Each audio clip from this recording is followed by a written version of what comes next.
The 8th of May, Rabbi Levitt, Gemora.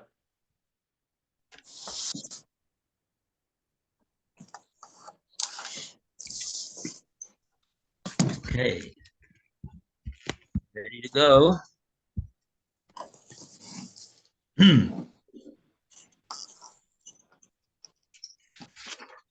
Let's see where we got up to.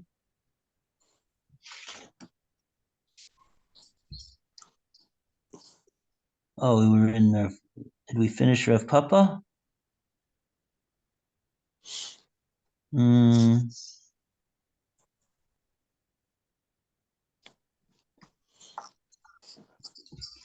Okay, I know we got to Daf Dalid.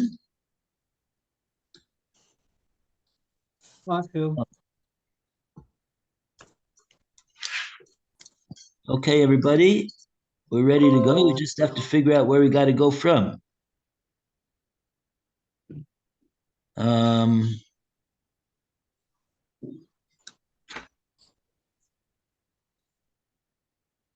Let's start from Amar of Papa again.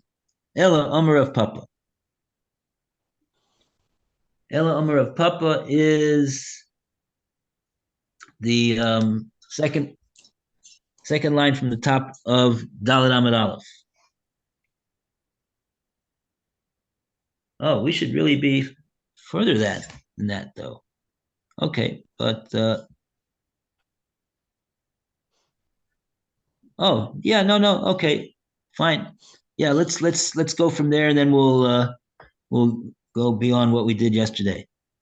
Okay, so who wants to read over here?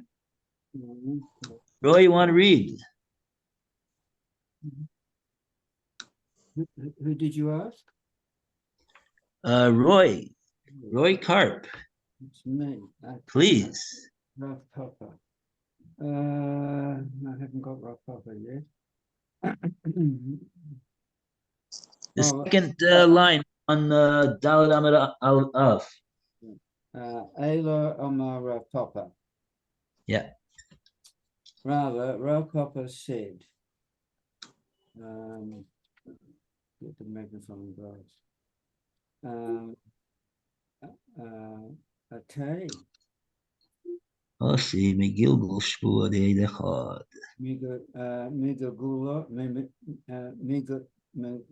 Megilgul Shova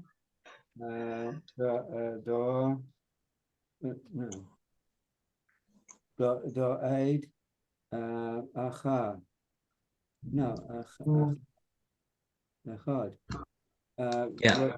Glories derived through a kol vachomer from the devolved oath, the Gilgul oath, generated by the testimony of a solitary witness. The Askar's got a few lines there, and then goes on with the Gemara challenges this derivation as well. Will I go on? Mala Gilgul. Yeah, okay. Mala Gilgul, Shibua, Do'ad, Echad, Shechain, Shibua, Gurare. What can you prove from the devolved oath of a solitary witness, where one oath draws another oath? Ta'amar ba'adim, demamon ko machayeva. And you say the same about two witnesses who initially obligate the payment of money and not an oath. Right. So if you remember what we said yesterday about Gilgul Shvua,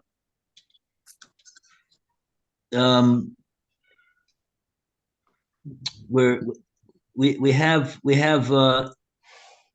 the whole idea of Gilgul is that the plaintiff is coming along with two separate claims. He has two separate claims, really.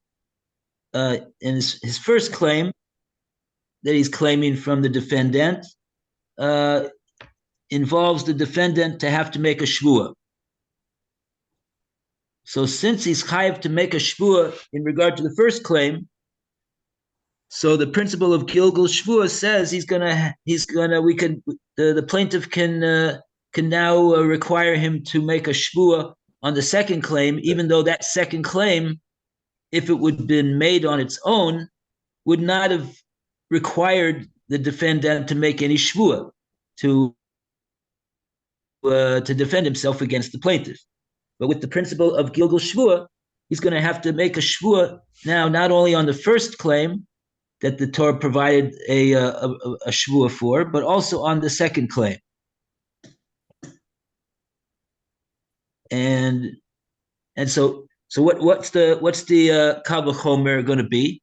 If in other words, why was it that the Torah requires him to make a shvua in claim number one?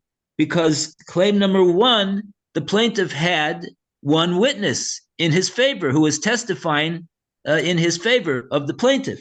And so that's the Torah principle that shvuas eid echad, that the defendant has to swear against the testimony of one witness. One witness can't prove against the defendant, but he could require him to make a shvua.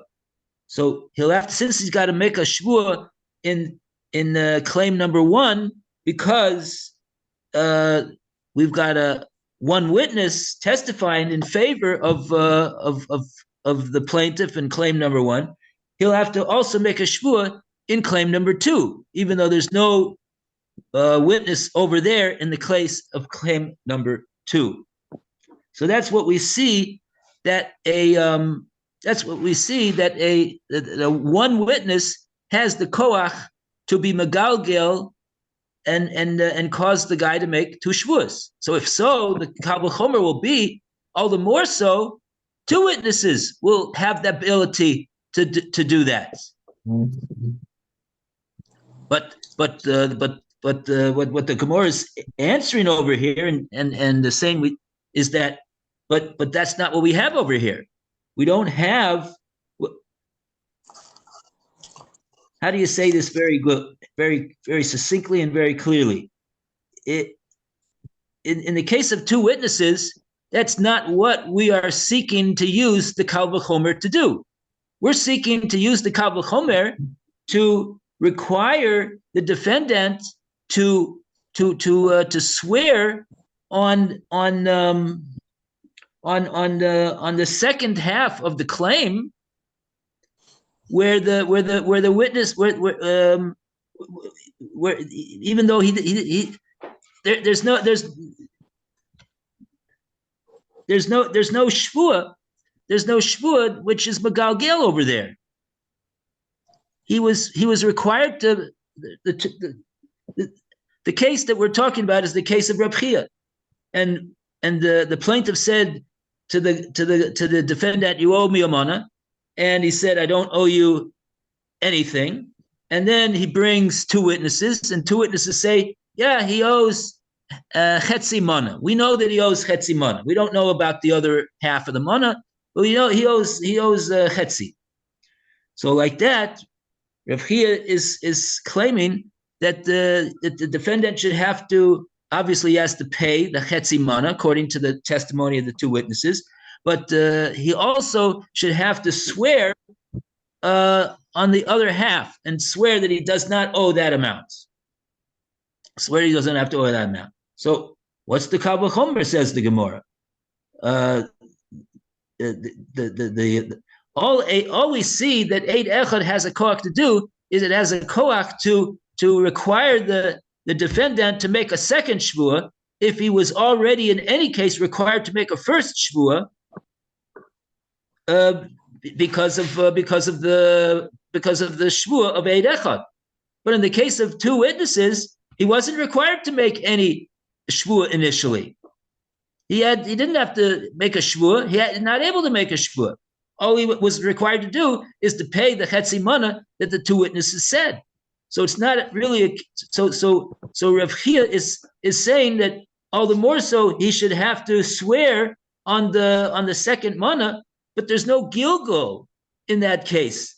Maybe the whole reason why one witness is able to be Magalgel to cause him to make a shvua on the case that the one witness didn't testify to is because he had to make a shvua in the first case. In the first, he had to make a shvua in the case that the one witness testified about. But in the case of the two witnesses, he doesn't have to make any. There's no Gilgul over there. So therefore, it's anyway. It's too many words, and that's it. So let's just see what the Gemora says. Tomer be'edim the mammon komachaybe. The Gemora says it very, very succinctly, but we don't know what it means when the Gemora says that. So I was trying to explain it, but it was too many words. So anyway, so the kitzur, the Gemora rejected. It's not. This is not going to be a kal v'chomer that is going to prove the case for Reb Chia. No, it's not going to work. I'm just thinking right now. In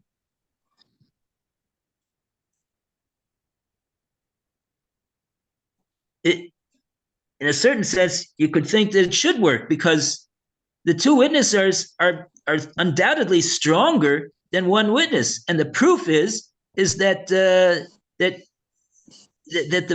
defendant wasn't able. He didn't have the option to swear against what the witnesses said. He's got to just pay up half of the claim, and that's the end of the story. He's got they caused him to have to pay. He didn't have the option to make a shvua to contradict them.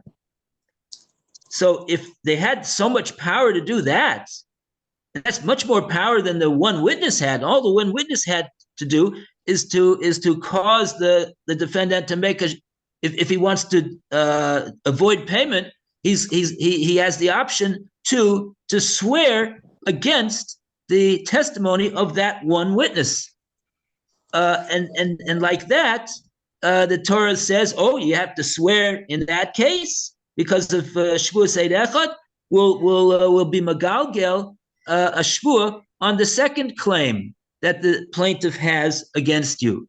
All the more so, I would think, in the case of two witnesses, that he didn't even have the luxury of being able to swear to discredit the two witnesses. He just had to pay up, and he's chayav to do what they say to do. All the more so in that case, he should have to swear on the amount that there's no testimony on. But that's not the way the Gemara looks at it. Anyway, okay.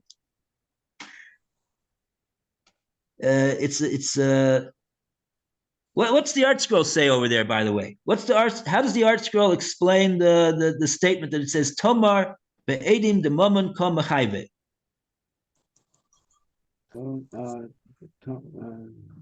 It says, can you say the same of two witnesses, in whose case you must seek to prove that the defendant must swear regarding that which he denied?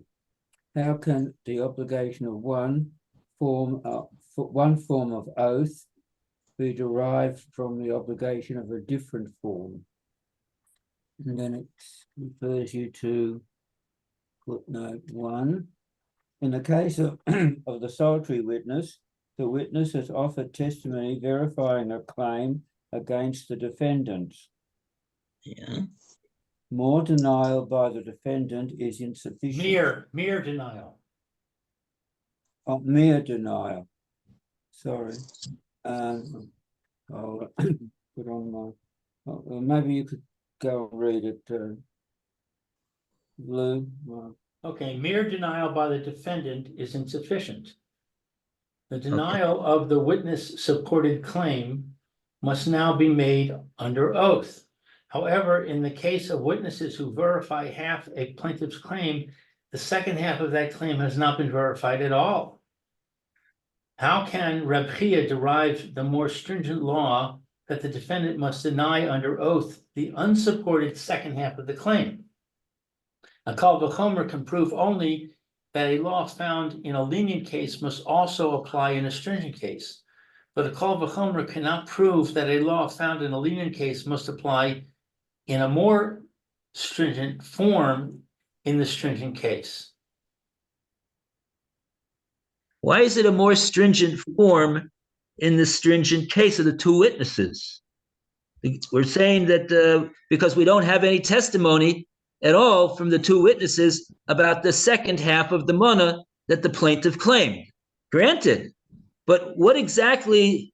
How does that compare with the case of the Gilgal Shvua of Eid Echad? What exactly is the case over there? Maybe we should speak that out. What's the case over there? In other words, we have a plaintiff and he's making apparently two different claims. And in claim number one, he's got a witness that says that testifying for him. So fine, what does that mean? That means that the defendant is going to have he's chayav to make a shvua to contradict that aid. That's shvua seid echad. On that we say, oh, Gilgal shvua, he'll have to make a shvua on the second claim as well. But the second claim, why is it more stringent in that case? There's no testimony that the plaintiff has in the second claim either. It seems to me that it's equal to the case of the two witnesses. Just like in the case of the two witnesses, in other words, there's no testimony that the defendant owes the second half of the mana. So too, there's no testimony in the case of the Eid Echad that the second claim has any testimony to support it either. Why is it a more severe case in the case of the two witnesses? I don't understand. I think it's a more severe case because in the case of the two witnesses, there's no reason for the defendant to get up on the testimony stand, so to speak. They've got to have a basis for dragging him up on the stand to testify. And that's the stringency. In the case of the one witness, he's already on the stand. So they're going to say, okay, you're already up there, now swear a second oath. So that's a leniency.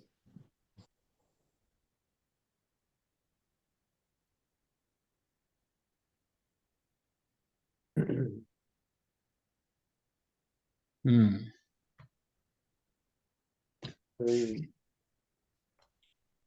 defendant is saying he only owes 50. The person who's accusing him is saying he owes 100. The defendant is saying he owes 50. The two witnesses come and say, we only know that he owes 50. So far, so good? No, I don't think so. I think the defendant is denying the whole thing. He's a kofar bakol, yeah. In both cases, the defendant is a kofar bakol. He's a kofar bakol in the case of Eid Echad, because the reason that he's got to swear is not because he's motive mixus. The reason he's got to swear is because of there's an Eid Echad that's testifying in favor of the plaintiff. Rashi didn't really explain us what is the case of Gilgal Shvua of Eid Echad, did he?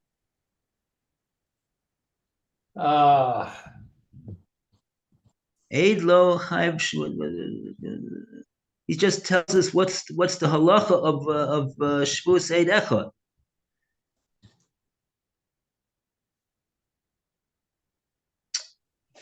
For example, a plaintiff presents two claims against a defendant, says the Art Scroll, one Right. unsupported and the other claim supported by the testimony of a solitary witness. Good. That's what we said. Okay. Weiter. Since the testimony of the solitary witness obligates the defendant to swear in denial of that claim, Right. claimed above, somewhere, the defendant can be made to swear in denial of the unsupported claim as well. Good. Okay. That's all he says. And then there's another footnote, but number 3. Don't know what that one refers to. I can't see. Okay. So now that we've got that clear, now the Gemora is saying, and we do not. The Gemora is saying, Ma gilgul shvua de eid echad shekain shvua goreres shvua. The reason why you got the ability in the case of the eid echad that he's going to have to make a shvua on the unsupported claim, the second claim, is because he had to make a shvua on the first claim that was supported by the testimony of one witness. And that's the whole principle of Gilgal Shvua. True. Now, in the case of the Shnei Edim, we got 2 witnesses. The Gemara says, Tomar,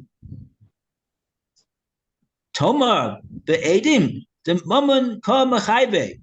Will you say that you could cause him to swear in the case of 2 witnesses?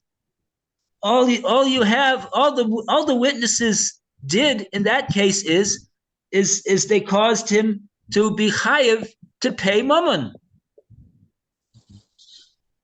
So where do you see?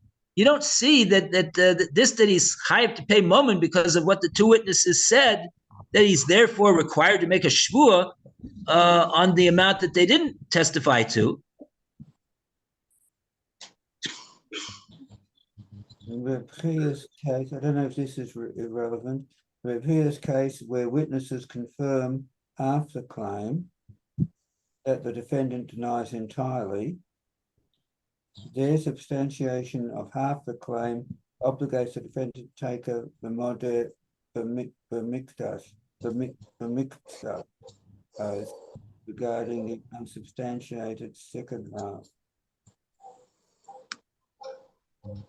Testimony of solitary witness never generates an oath obligation in regard to unsupported claim. Solitary witness merely creates an oath obligation in regard to the supported claim. And it is that oath that obligates which thereupon extends to encompass the unsupported claim, and cannot therefore provide that 2 witnesses who support half a claim generate an oath obligation in regard to the unsupported second half of that claim. Why not? But their testimony never imposed an oath obligation regarding the first half of the claim, but rather actual payment. Their testimony never imposed an oath obligation. Yeah. Right. Okay. Thus, there is no oath obligation generated by witnesses that can be extended to claims beyond what they testify. Okay, so in other words, what they're saying is I hear that. That's the simple understanding. The simple understanding is that how is it that we can get the only way that we know that this defendant is going to be made to swear on the second half of the claim where we don't have any proof against him. The only way that we know that we could do that is by way of Gilgal Shvua. And because we know that that's the way it works by Gilgal Shvua. And so we're saying when it comes to 2 witnesses, we don't have any shvua that the 2 witnesses obligated him to make initially, such that we could be megalgel based upon that initial shvua that he was obligated to make, and therefore say, since you were obligated to make shvua number one in this half of the case, so therefore we will be megalgel a second shvua on you that you'll have to make in the second part of the case. We don't have that. So that's the Gemora's that's what Art Scroll is saying. That's correct. I agree. That's the simple understanding of why it is that we do not have a Kal V'chomer over here. We don't have a Kal V'chomer. You know, all we know is the only way you could do to make shvua number two is if you were chayav to make shvua number one.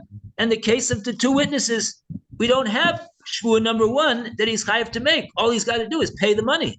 That's what the Gemora means when he says the two witnesses. What do? Maman kol mechayve. All they do is make him pay money.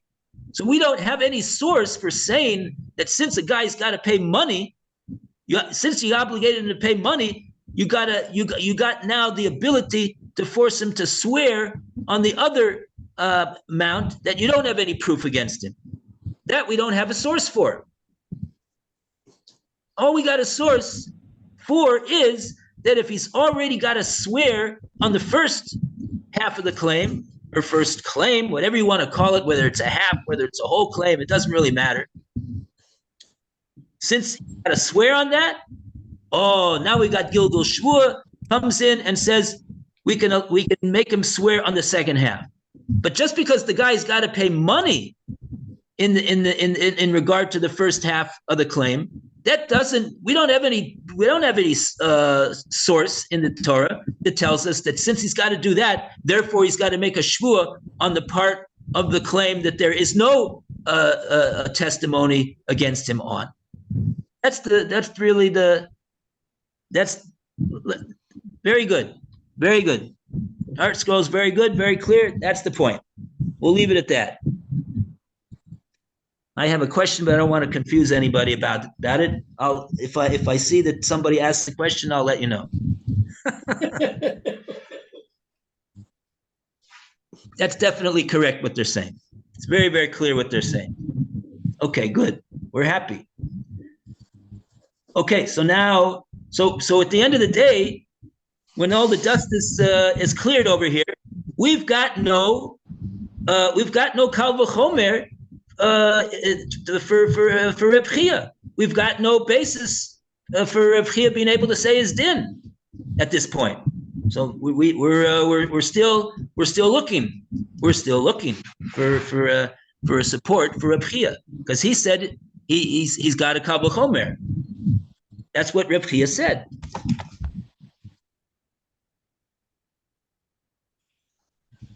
If you remember, we said way back when in the Middle Ages on Daf Gimel Amud Beis, we brought the statement of Reb Chia. Where is it over here? Oh, maybe it was in Amud Aleph actually. Yeah, it was in Amud Aleph. Yeah, Tani Reb Chia. If you want to look, it's on the bottom of Gimel Amud Aleph. After the two dots, it's about 14 lines from the bottom of the page, and it says Tani Reb Chia.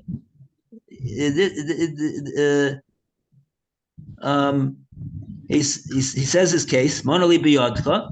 V'halo omer ein lecha biyadi klum. The guy says, you owe me a money. He says, I don't owe you nothing. Eidim me'idim also. And witnesses, he brings two witnesses, the plaintiff. Sheyesh lo chamishim zuz.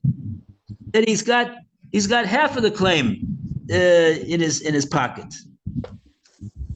So Reb Chia says the din is no sin lo chamishim zuz. He's got to pay half the claim, like the witnesses said he owes.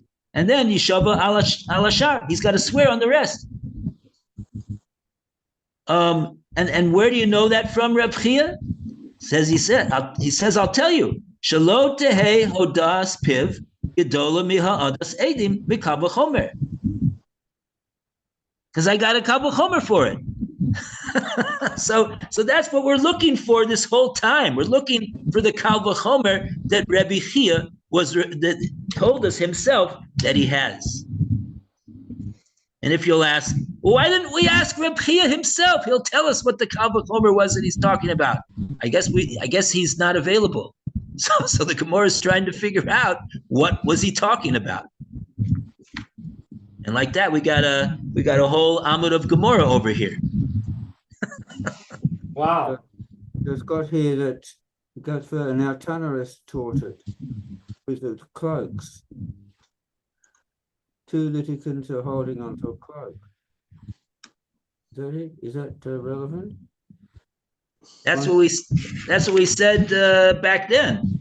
I found it first. But we weren't satisfied with that. The witnesses. Oh, this one we can hold. Okay. I don't remember why we weren't satisfied with it, but we're still looking. In other words, no. That actually, the reason why we brought that was not because that wasn't the Kal V'chomer. That was just the way, because the Gemora asked a different question. The Gemora, I didn't say it fully. I just said it very, very sketchily. But Reb Chia actually says we have because so that you should not say that he says, one second, he says, Shaloi tehei hodas piv gedola mihodas edim.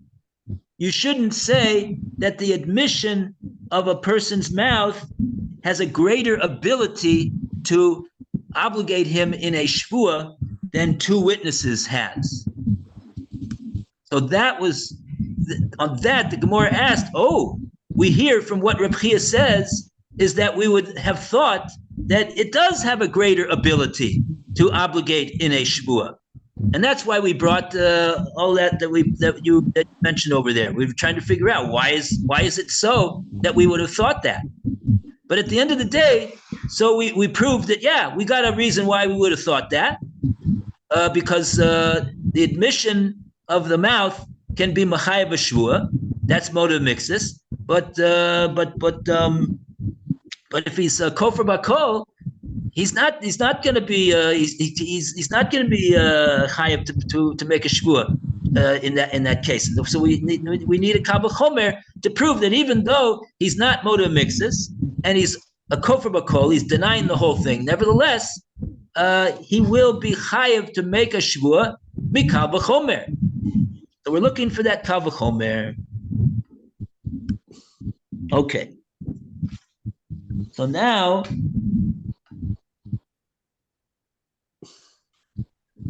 the Gemara says piv yochiach. 2 words. Piv yochiach.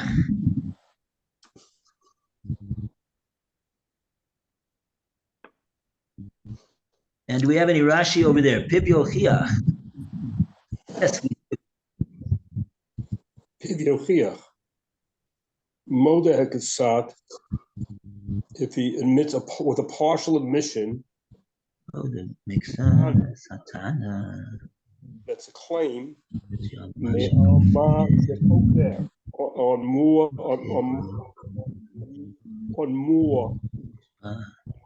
what he was denying. The piv lo hoda, and the mouth does not admit to b'shua in a shua. So piv is speaking a shua. Okay, so Rashi's explaining how it is that piv is yochiach.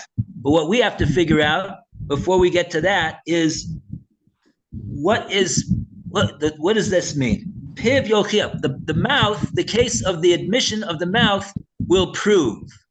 And we got to know what is it that the Gemara is saying that the admission of the mouth is going to prove.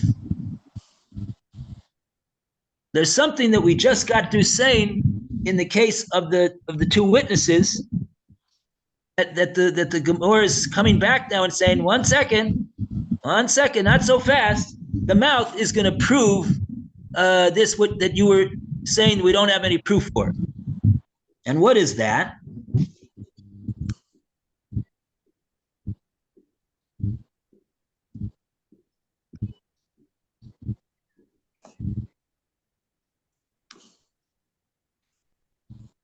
Where's Pivya here? What? Can't find where we are. Pivya here. Where is Piv Yochiach? Lost it. It's on One, two. RA1, right-hand column, second to the last paragraph.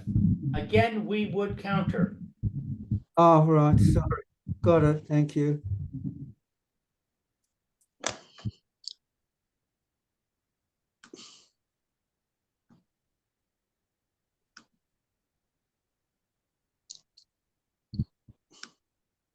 Okay, so this is a hard Gemara, I'll tell you. This one is very, very hard. Yeah.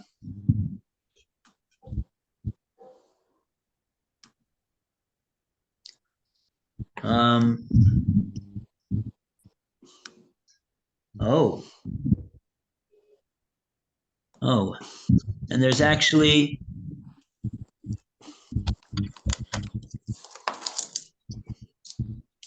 oh boy, there's actually a second Piv Yochiach, and I have a note here from the editor of my Gemara that this Piv Yochiach that Phil just read is actually referring to the second time the Gemara says Piv Yochiach. So we don't even have a Rashi for the first Piv Yochiach, according to that. We read it prematurely. Oh, That's talking about the second time it says Piv Yochiach. So we're totally in the dark over here about Piv Yochiach. What can we say over here?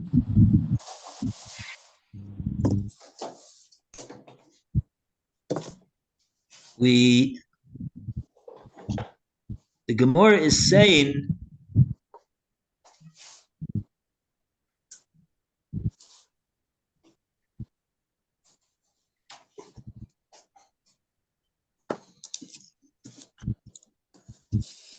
still in this case over here, you see from the case of Piv, meaning the admission of the mouth on in a case of modamixus.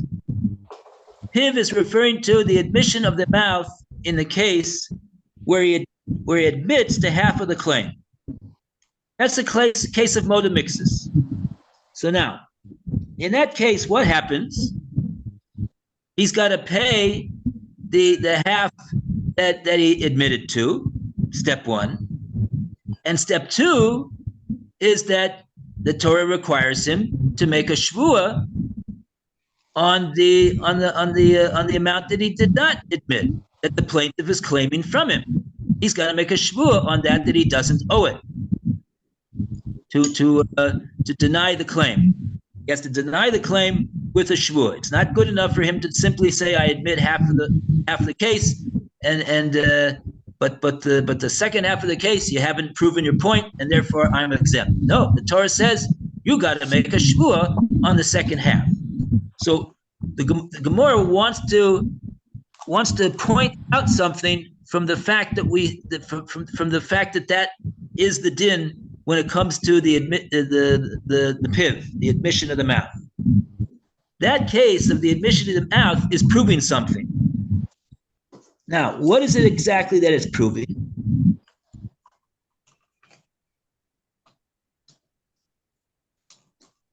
So the proof goes like this.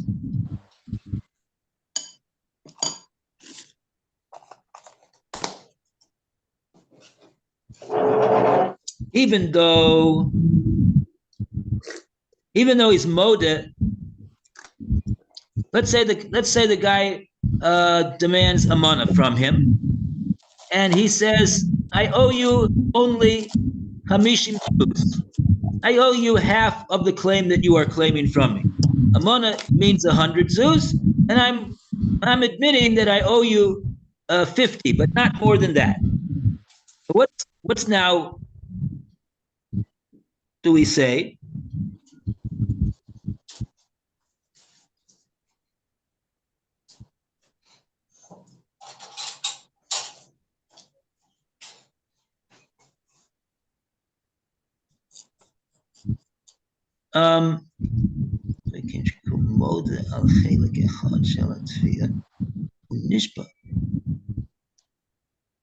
So if we see, in other words, that even though he is admitting on half of the claim, and he's not making a shvua on it, so there's no shvua over there, but nevertheless we see that he's going to have to make a shvua on the other half.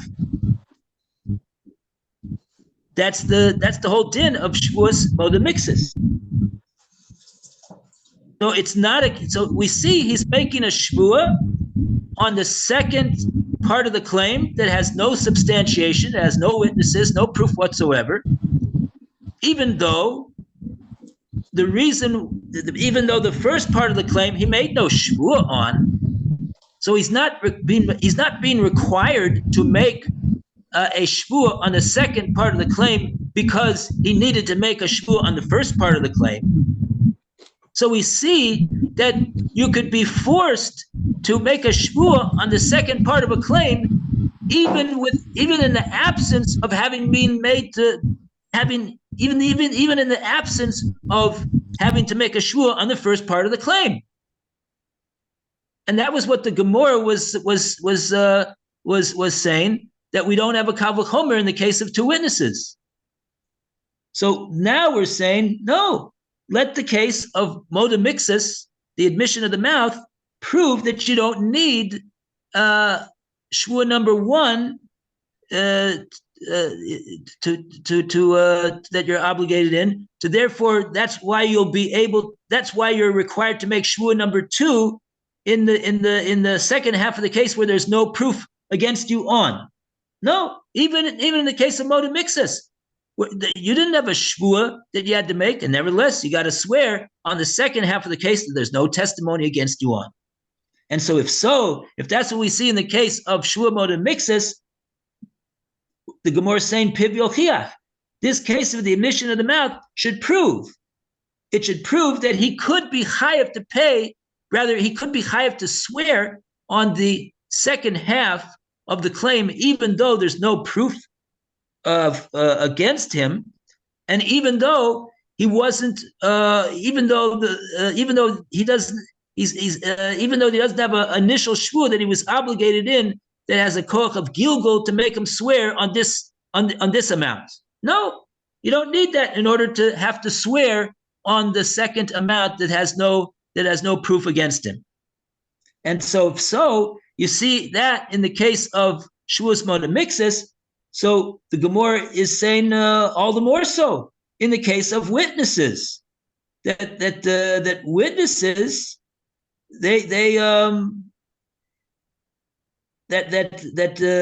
two witnesses should be able to do so as well. They should be able to their koach is great, and they should be able to obligate him to make a shvua even on that amount that they did not testify on.